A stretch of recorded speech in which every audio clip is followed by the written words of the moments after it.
Well,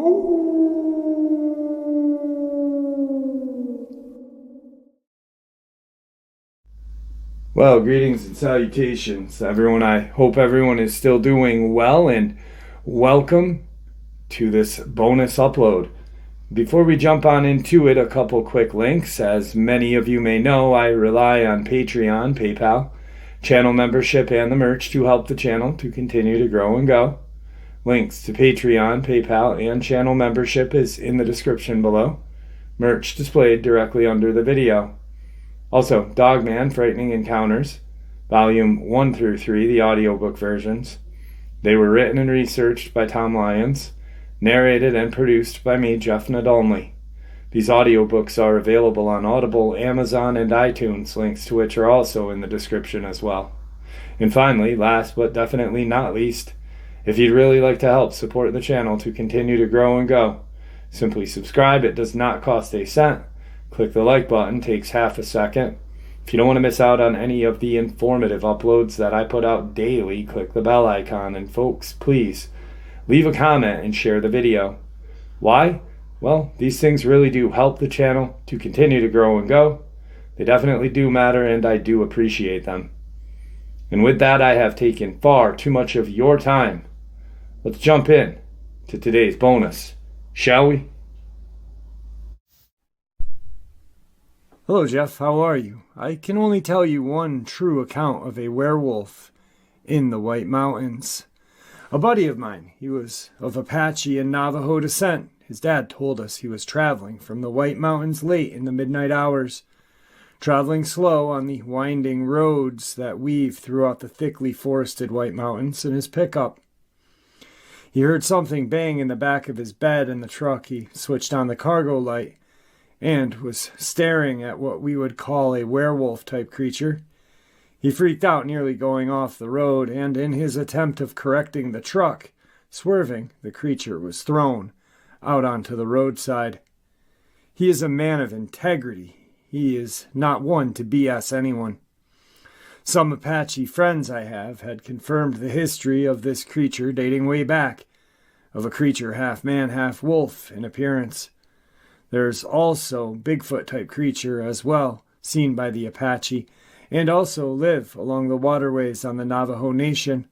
The creature in that region are said to be tall, lanky, shiny, and not so thick, shaggy fur. I am a Navajo woman whose family told her of some that live around Farmington, New Mexico, along the remote small creeks that flow year-round. I have not seen any of those creatures. I have experienced hunting on my property in remote regions south of the petrified forest. There are Anasazi ruins everywhere there, pottery laying everywhere, arrowheads, all kinds of artifacts. I've watched ghostly orbs floating around the main ruin one night in particular, 100 or so little white glowing round balls of light dancing on the hilltop where the large ruin site sits. I moved to the top of the hill in the last few years of me being on the property, which I have lived on for over half my life. I had respect not to move on the hilltop. For many, many years I had gotten a bigger trailer, and the only place flat enough for it was very long, was on the top hillside, where the main ruin site was. I feel I broke a sacred promise I had made to myself and moved up there, and our home became very haunted, noises and things that go bump in the night. They're a very strong energy there. They could touch you at any time. Most of the paranormal activity occurred from 1 a.m. till just before dawn. Believe it or not, you actually become used to it and live with it. There was a solar light that ended up under the trailer that stayed there for years. It was always on. That little light never went out, even in the frigid winter. Not ever seeing daylight to charge the battery, but nonetheless, that light never went dark. It was being energized from the ground. My son and I lived there. I became very sick, and I still am very sick. I moved to town about a year ago, and I sold my property that I had owned over 26 years. I paid $14,000 for that land. I just sold it for $5,000. The spirit of the Anasazi not only can torment you while awake, but can hurt you in your dreams with very dark things. I lived in peace for many, many years out there, being blessed with gifts from the spirit world, till I broke my pack and moved on that sacred ground. There's too much to tell you about. I can't type that much, Jeff. There are dark things here, gorgeous, beautiful country as well. One needs to be careful what they touch or where they go. It can cost a life. And it's as real as you and me. A young man and a friend entered a haunted place called Anasazi. I left tobacco offerings while he scoffed at what I was doing. This 23-year-old died of mysterious causes not long after that night. I'm sorry that I have to say tonight. It is not exciting, but it is true. I have a photograph I captured of some ghostly spirit energy out on that property. When I can figure out how to send it to you, I will. I'm not computer savvy. I only have this phone with internet. I will also send you photos of petroglyphs and strange beings on the canyon walls out near my property. I love hearing your true encounters of dogmen and other things. This world has not even scratched the surface of revealing its mysteries. Keep doing what you're doing. It's good stuff.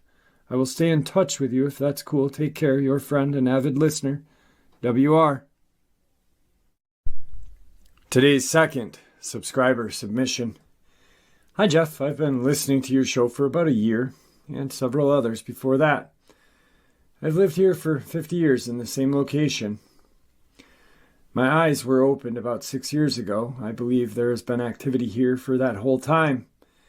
The overactivity seems to have picked up the last 5 years, and the neighborhoods are growing a lot, and maybe they're being compressed into smaller area. Several times they have left me geographic wood messages. It seems to happen when they have an issue with something I have done that makes them uneasy or poaching in their property. I think they are getting a bit more at ease around me. Last summer, I was outside and decided to get some sun late in the afternoon. The sun was blistering hot and bright. I lied down on my reclining lawn chair and reclined it all the way back. I lied my shirt over my eyes to keep the sun out. I lied there for about 15 minutes. I was about 40 yards from the side wood line where I believe they frequent. I was lying quietly, about 100% awake. I started hearing small sticks breaking, like someone walking very carefully and slowly. At the edge of the wood line where the trees start is heavy, with small twigs and dry litter, where the trees shed their limbs. Also lots of dead leaves there as well. The area between me and the wood line is mowed and has less debris. At first, I thought it may be a squirrel, but I could hear the small twigs sounding like they were being broken underfoot. I listened to that slow snapping of very small twigs for 5 minutes or so. It seemed to be getting closer gradually. The sound of it reminded me of what I had done when I had been out stalking burglars, moving about one step every 20 seconds. Then at some point the sound changed. I still had the shirt over my eyes and I was trying not to move and just see what developed. Then I listened further. The sound changed to a more regularly overt soft walking, and I could hear what I thought was it going through the transition area between the woods and the cleared area. There is an old shallow drainage ditch there which has accumulated a deep layer of crunchy twigs and leaves, maybe 3 feet wide, that runs the length of the boundary. I thought I could hear right after the walking sound changed that it was crossing that deeper layer of leaves and twigs. Then I could hear it move out of the ditch and onto the mowed area where I was. There was still some leaves and twigs in the mowed area. I could hear slow footsteps that seemed to be coming directly toward me, or at least in my direction. I wanted to raise my head up and see what it was there, but my chair was reclined back so far that my feet were higher than my head. I can't bend my neck up enough to see in that direction. The chair has little levers that lock the chair's position. The steps were getting closer now, at least halfway to me. Only 30 to 40 yards to the wood line. I decided the only thing to do was unlock the chair and move the chair back upright. Can't do that quick enough, though. So, about when the sound was like maybe 20 feet away, I move the chair and rise up. When I do that, the footsteps stop, and there is nothing to be seen. The mowed area is wide open, no trees, closer than 50 yards in any direction. There was no sound after that, and no sign of anything. It all must seem like something was trying to come over to where I was sitting, walking as quietly as it could, but then it could not be seen when I rose up and opened my eyes. What the heck do you make of it? I know people have mentioned them evaporating in the scope before pulling the trigger.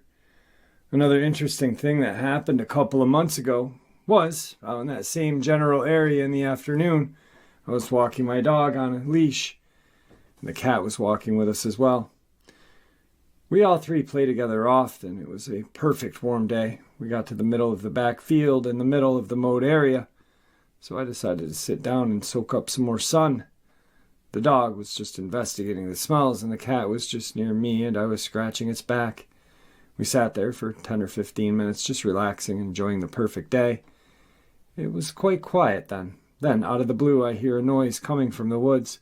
It sounded like noise came maybe 20 feet from the wood line. The interesting part was what the noise was. It was the noise of infant babies sometimes make when they blow air through their lips and make that slobbering motorboat noise. But in addition to that, there was also a humming tune with it that started high and then went low as the air was blowing out and the lips doing the motorboat. This was just like I've seen babies do before. They can talk, but they want to make a noise to interact. And this noise came from 20 to 30 feet over in the 7 to 10 foot tall palmettos. I lied there for about 10 more minutes. Then the three of us got up and I walked by the area and talked to them, saying hello, as Cat Hansen suggested, and friend. But I did not get any response. I imagined that a tiny one may be watching my dog and cat play and maybe wanted to participate, but Mommy must have just been frightened that Junior made a noise and revealed their presence accidentally. I wanted to try to give the idea that I knew they were there and it was okay. I want them not to feel threatened. I expect that there was probably an alpha male somewhere nearby on Overwatch. What do you make of the seemingly invisible one? P.S. I saw a huge bright orb at treetop level back in the 70s in the same wooded area. Thanks, Jeff T. Today's third encounter. Jeffrey, I've been listening to your channel and two others for a couple years now. I also read everything online in regards to the Dogman and Sasquatch. I know a lot of people who have encountered a cryptid. They become obsessed with all cryptids. Not me, just the Dogman. Okay, a couple of things. I've never commented on your channel or the other two. I just listen. I want to share my encounter with you and only you. My only thing, no names, and you will see why. I'm giving you permission to use my encounter on your channel, so this is my encounter, which I truly believe I am blessed to be alive after. I'm a police officer and have been for 17 years in the city of Kansas, in a city in Kansas, with the population of about 18,000. We also have a large wildlife refuge about 15 minutes from the police station. Mind you, prior to what I have to share with you, I never believed, thought, or questioned anything that I could not see or touch. So, here's the encounter. It was a hot summer day, August 20th. I just got to the station and was starting my day. At around 5 p.m., we received a call from a frantic woman stating she had been out at the refuge with her dog, a mini collie, and a creature came out of the woods and grabbed her dog and vanished into the woods. I asked her to please stay out of the woods and go to her car, lock her doors, and I will be there in less than 10 minutes. She sobbingly agrees and hangs up. My brain starts thinking, great, hot day, and the wackos are out. I was thinking some homeless or drug-addicted person, or worse, a male predator grabbed this woman's dog, too. Get the woman into the woods and accost her, or even worse. It took me less than 10 minutes to arrive at the parking area and speak to the victim. She told me what had happened. She was visibly shaking, crying. She was, in my eyes, completely terrified. I asked her if she was physically hurt. She was not, and I told her to head home. I asked her if she needed a ride home. She refused and drove home. I watched her drive out of the parking area, and I glanced around the surrounding woodline. At that one moment, I realized it was eerily silent. Nothing, no natural or mechanical noise. Jeffrey, at that point, I was on edge prior to becoming a police officer. I was in the armed forces. What branch doesn't matter. The point is, I've had years of training on protecting myself and others. I felt vulnerable, very vulnerable. I, for some reason, reached down and felt my sidearm almost like a scared child hugs their favorite stuffed animal. I proceed to walk to the trailhead and start walking to where the woman told me this attack happened. Mind you, I'm thinking still this is some weirdo drugged out or just mentally unstable person.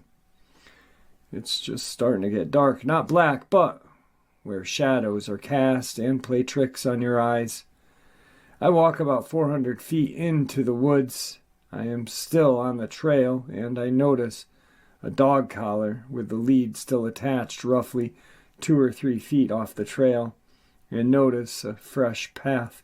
Now, it's not really a path or a trail, almost like an animal walked through and crushed the foliage down. I start to look around the rough opening of this path. I've been hunting a few times when I was younger, and my dad and uncle were fairly good hunters and trackers. I noticed the way the brush and scrub are broke and bent. Something large came through here. I radio back, and I give my location and may need backup. Be on standby. I felt at this point something was watching me. The silence was heavy, and I yelled out, "Police department, come out or I'm coming in." Nothing, not a sound. I unholster my HK-45 and announce I'm coming in. I walk in this path. I go about 200 feet and the pathway ends. The woods are thick, like a wall. I start looking around and notice some blood spots and tufts of buff-colored hair. I hear brush snapping and an odd growl behind me, and to my left in the woods. I slowly turn to the direction from where the noise came from. I walk about 10 feet back and start scanning the woods. My eyes catch some movement. What I saw was something that makes nightmares seem tame. I was looking at a dog on all fours. It was huge. Ground to shoulder was about 3.5 feet. Add the head at a good 4 feet. This thing was huge. It was a grayish black. When I say gray, I don't mean old. It was blended. It was a beautiful color. Wow, its head shape and face was like a wolf. Almost like that picture you use where you just see its face. Its eyes were a glowing like greenish yellow. This beast was just staring at me and hackles were up. I heard this low growl. It was almost continuous. I immediately took aim at this monster dog. Jeffrey, then it stood up. I don't know if I didn't hear it out of shock or there was no noise, but that popping sound people described did not happen. One minute it was on all fours and the next it was standing up. It happened in a flash. Jesus, I just had a flashback typing this. I went back a couple of days later and took measurements, so when I say it was 9 feet, it was, and maybe more, no less, sir. There, it was huge, and all muscle covered in fur. We stared at each other for a good minute, and this is exactly what this old boy looked like. A well-defined, muscular body, and through the fur you could see its tense muscular frame. Its arms were odd, huge biceps but long forearms. They had muscle, but they were long, too long. Its shoulders were about 3 feet wide and narrowed, as it went to the waist. The chest, I remember thinking the pecs were strange but muscular, with a outward chest cavity, not like a human, but like a dog. The claws and hands were terrifying. Its hands were about 9 inches, with 3-inch claws, and at the end of the fingertips, the genitals were visible. It was a male, and proud male. I am not going to get into that detail. But everything was dangling. The legs were so muscular, the upper part resembled well-defined runner's leg, had inverted knee and muscular calves. The feet were the weirdest, like a human foot and dog paw combined. I can't explain it properly, but they too had claws at the end. We continued to stare at each other, and my HK is aimed dead center in its chest. The head was huge. Its eyes looked at me like it was calculating what to do next. In one motion it turned, dropped to all fours, and looked back at me, growled a god-awful noise, kind of a snapping its mouth, and that's when I saw its fangs, a yellowish row of pointed teeth, turned its head and ran out of sight. It just disappeared into the woods. I quickly and carefully made my way out of the woods and back to my patrol car. I sat there for a good while and reported to the station. I could not locate the suspect or missing dog. I drove back to the station in a daze, not believing what I had just seen. I wrote my report and stated the dog must have been stolen by an unidentified suspect and informed the woman that I didn't find her dog or suspect. She was crying and telling me it was not a person, it was a monster, and hung up. I went home and told my wife what had happened. She was not skeptical of my encounter, but we both agreed to tell no one. When I said I went back and took measurements, it was a couple days later, my day off, and armed with my service pistol, I went back with that path. It was a very nice day and atmosphere was normal. I walked to where the dogman was standing and took out my tape measure and measured the trees, and it was no less than 9 feet. I did notice some remains of a torn-up animal, but it was unrecognizable. Since that day, I've been researching, like I said, everything I can find that's related to the dogman. I've tried to contact the woman and her family, but apparently she moved about 7 months after this happened. I don't know if she moved because of the incident, but I can only assume. I was lucky. I thank the Lord every day, but I am very careful when I go on calls near that refuge or woods now. Thank you for your channel and your work. Be safe, everyone. Today's fourth subscriber submission. Jeff, first and foremost, I am happy to hear your surgery is done and you are doing well and back on the air. It's good to hear your voice. I'll try to keep this short. A couple years ago, my wife and I moved to the outskirts of Homerville, a couple of counties, over to a place between Valdosta and Statenville. My front and backyard is divided by a chain-link fence that meets the north and south sides of my house, about 3/4 of the way from the back front. At the time, I parked my truck on the north side of my house with the bed toward the gate and the nose facing the road, which is east. There are several other houses and house trailers around the small rural neighborhood. Most yards are fenced, and I'm pretty much the only fool that goes outside at night. Anyway, to the east there's a creek, and to the west is a small swamp. One night, early morning last February, I was outside smoking a cigarette, just in the front of my truck on the north side of the house. To the south-southeast is a little neighborhood. Out in the creek area, a pack of coyotes start going nuts for about 30 seconds or so. And just as suddenly as they started, they went silent. Everything else did as well. About a minute later, something even stranger started happening. Most of my neighbors' dogs, and they have fences. One by one, the dogs start raising hell and would charge toward the fence only to come to a screeching halt and run back to their homes, full throttle, tails tucked and whimpering. Whatever was making its way through the neighborhood, the dogs, even the biggest ones, wanted nothing to do with it. I couldn't see this thing, but I knew exactly where it was, as it was putting off the strongest don't F with me vibes I had ever felt in my life. It stuck to the shadows, and there is a tree that blocked my vision of the street that ends at the road, almost in line of my property. Whatever this thing was made a left turn to the south, and a few seconds later, when it was out of the furthest reaches of the yard lights, it used the shadows to cover and cross the road and continue west, where it crossed my fence. It circled around my house and came up to the gate behind my truck. I heard the gate, metal on metal, clink, and at the same time came the deepest growl I had ever heard. I felt it through my body. At this point, I'm not sure if I should say what I did, as it may not work for the next person. Something like this happens to you. Anyway, I stomped on the ground as hard as I could, barking like the biggest dog I could imitate, making my way clockwise around the truck to meet this beast head on.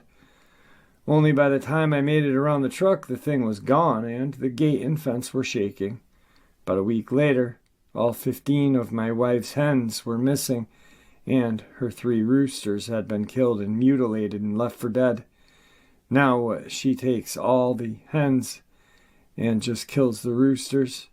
Now what takes all the hens and kills the roosters? Anyway, as soon as the chicks were available, my sister-in-law, who lives with us, decided to replace the chickens. The new chicks are about 3/4 grown up. One night a couple of weeks ago, she realizes she left the door open on the coop. It was already dark out. She goes to close the coop and comes back shaking, white as a ghost, and wet her pants. I asked her what was wrong, Jeff, and she said something growled at her. It wasn't long after that, Jeff, I saw what I am pretty sure was a dogman using the shadows to make its way south through my neighborhood. And that is what's been going on here, my friends. Your friend D. Tonight's final subscriber submission. Jeff, I took the liberty of drafting a version of my experience that you can use during your upload. While out finishing up my yard work late one evening, Friday, 28th October 2016, I became distracted by this weird, persistent, forlorn howl coming from the swamp on the other side of the housing area. Initially, it sounded like a big dog, like a bloodhound. Then I realized that dogs don't have the lung capacity and duration that this thing had, because it was coming from a kilometer away. It went on, then paused as if waiting for a response.